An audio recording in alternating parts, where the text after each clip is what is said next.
But it'll take a whole lot more for those affected by this latest disaster to get on their feet again. Mina Fernandez, Al Jazeera, Colombo. Well, Australia continues to feel the effects of one of the worst ever cyclones to hit the country. The giant storm first struck Queensland, but its impact is now being felt thousands of kilometers away in the southern state of Victoria. Wild storms lashed the city of Melbourne, bringing destructive winds and flash flooding. More than 175 millimeters of rain fell in just a few hours in the area. Well, here in the United States, Republicans are gathering in the state of California to mark the 100th anniversary of former President Ronald Reagan's birth. Now, for some politicians, the commemoration is a chance to connect themselves to one of the most celebrated icons of the Republican Party. Cody Akavi reports. As an actor, he was overshadowed by bigger stars. As a president, few can match his legacy. But that hasn't stopped Republicans from trying to play the part.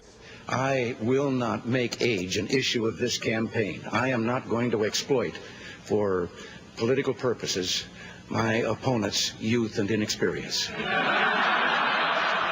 Ronald Reagan's self-deprecating manner endeared him to most Americans. And on the 100th anniversary of his birth, today's conservatives are lining up to salute the man and issue a warning. Though government created the problem, now government presents itself as the solution. America's 40th president sold himself as a champion of limited government.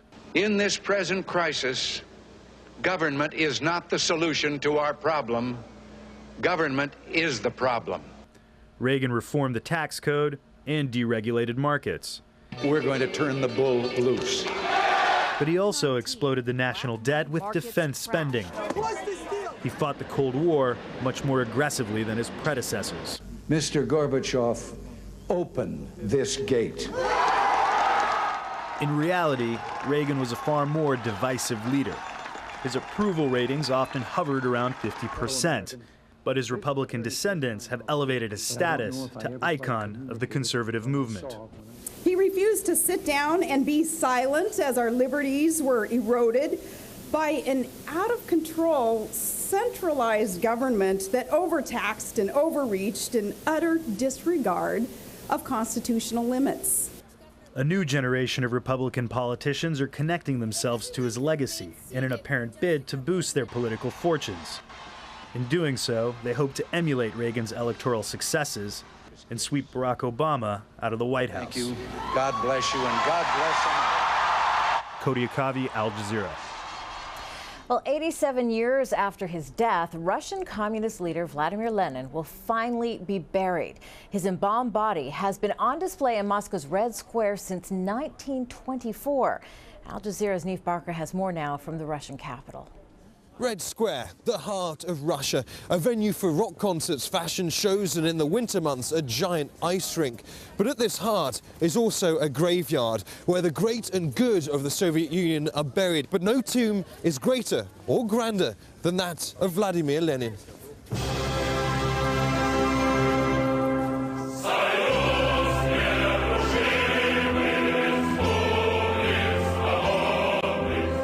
Shortly after his death, Lenin's embalmed body was brought here to lie in state forever. But this year, 87 years after the revolutionary leader died, a poll was held. 70% of respondents said it was time for Lenin to go. Opponents of the mausoleum have described its presence here as an absurdity. There have also been some strong words from religious groups. The Council of Muslims said the mummified body should be turned over to the communists for pagan worship, while the communists have described those who want to evict Lenin as tribal homegrown pygmies. Emotions are running high. All these pyramids and mummies, they're ridiculous. Russia is an Orthodox country. We must always remember him. If we bury him, we'll forget about him too quickly. Whatever the outcome, the little red pyramid will remain. There's talk of turning it into a museum. Most experts agree that what's inside there is not Lenin's real body. Only about 10% of it's left, the rest removed a long time ago. Still, at the expense of Russian taxpayers, embalmists regularly take the body away for a touch-up. Well, the big question is, what did Lenin want? Historians say that he wanted to be buried alongside his mother in St. Petersburg. Well, the Kremlin haven't given their opinion on the matter, but many people here in Russia believe that now is the time to say goodbye to Lenin. Neve Barker, Al Jazeera, Moscow. Well, tens of thousands of Serbs gathered in central Belgrade in what was the biggest anti-government rally seen there for years. Now, the protest was headed by the center-right opposition Serbian Progressive Party. The protesters are calling for early elections, higher wages, and a crackdown on corruption. Well, in less than 24 hours, the Green Bay Packers and the Pittsburgh Steelers will fight it out in the highlight of the United States sporting calendar, Super Bowl Sunday. If you haven't heard about it yet, you will. The two northern teams will feel right at home way down in Dallas, Texas, which is experiencing some of its coldest temperatures in years. But as Daljit Dhaliwal reports, the weather won't stop an expected record number of viewers from tuning in. They call it Super Bowl Sunday, the biggest day in American sports, long ago evolving from a mere championship game to become an international television sports spectacle. Last year's game, the 44th, drew 106.5 million viewers, the most watched television program in U.S. history. But that record should be broken on Sunday when the Pittsburgh Steelers and the Green Bay Packers kick off Super Bowl 45 at the billion-dollar Cowboys Stadium near Dallas, Texas. That's because both have national fan bases and many Americans are still housebound after a week of winter storms.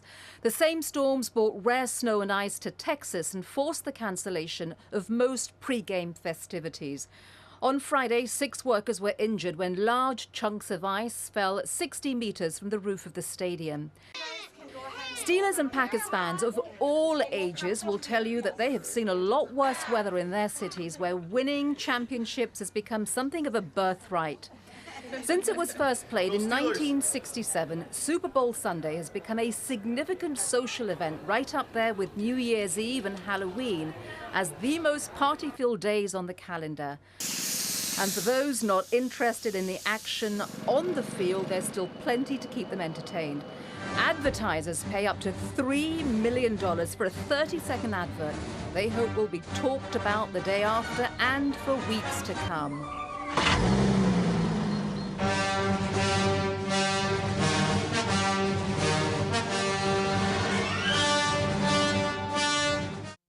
And then there's the halftime show. It's become a happening within a happening. From Janet Jackson's infamous wardrobe malfunction in 2004 to this year's mini concert by the Grammy Award-winning Black Eyed Peas. This is a very special thing. I mean, for all of us, we're talking about, he's saying it's an unofficial holiday for Americans, and it really is.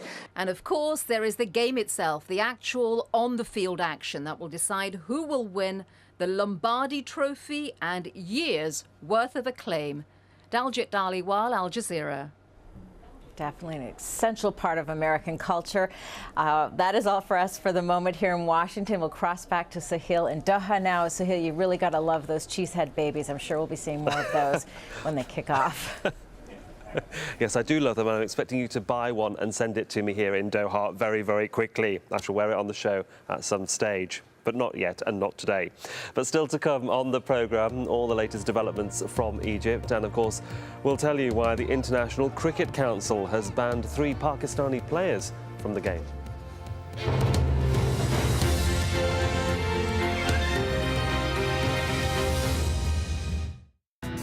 From local traders to international finance, it's commerce that makes the world go round. For global companies and developing markets, communication is the currency, and information is the most valuable commodity. Counting the cost at this time on Al Jazeera. He's taken stolen goods and he's now dumping them onto the world without any sort of consideration for consequences. From people making the news. If the North will be saved a lot of trouble, I think it is important that they should come together. To those it affects. We do accept that there was very bad mistakes made in our banking area. Behind the headlines. Most South Koreans are not interested in reunification. Is the inside story. At this time on Al Jazeera. decoding the stories that shape our views. Those images catapulted the story back into the headlines. Everything that I thought would be easy was hard, and everything that I thought would be hard was easy. From mainstream media to consumer-led advertising. There are other options. What's at the front line of global media? This has been reported worldwide. With a major media angle to it. Comparing news and challenging views. The Listening Post, at this time on Al Jazeera.